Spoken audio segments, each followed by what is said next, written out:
একজন খেলোয়াড়, দেখা যাক গোল করতে পারেন।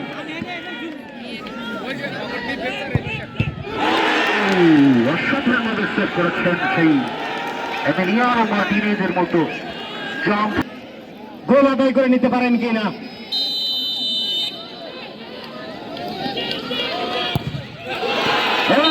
কিন্তু গোলরক্ষককে ফাঁকি দিলেন, গোলরক্ষক কিন্তু বুঝতে পারলেন না।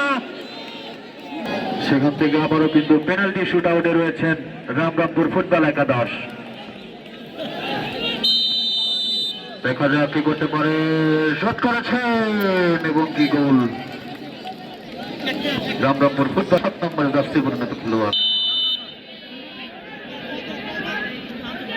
আবারও পেনাল্টি শুট আউটে মফিজুর ফুটবল একাদশ পেছাতে আবার গোলে দেখা পেল সেই মফিজুর এবং একাদশ। উক্ত খেলায় আপনারা সবাই আমন্ত্রিত।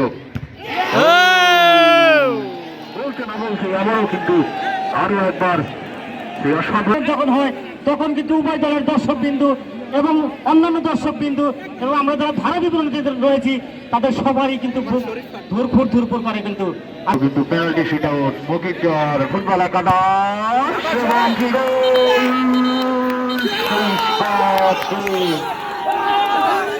সেমিফাইনাল ফুটবল একাদশ এবং একটি পুরস্কার রয়েছে যেটি খেলার মফিজুর ফুটবল একাদশের।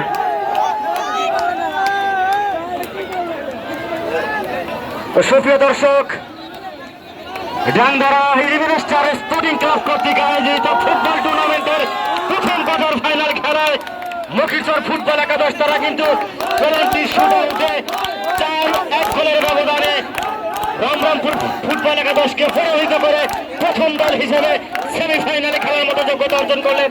আর আজকের এই খেলার ম্যান অব দ্য ম্যাচ পুরস্কার বিচারক মন্ডলী বিবেচনায় আজকের খেলার ম্যান অব দ্য ম্যাচ